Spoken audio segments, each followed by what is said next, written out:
Hi, hello, പെട്ടെന്ന് കയറൂ.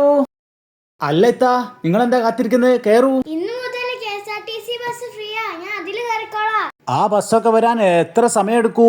നിങ്ങൾ office വൈകിട്ടോ, നിങ്ങൾ ഇതിൽ കയറിക്കോളി. ഇത്താ കയറൂ.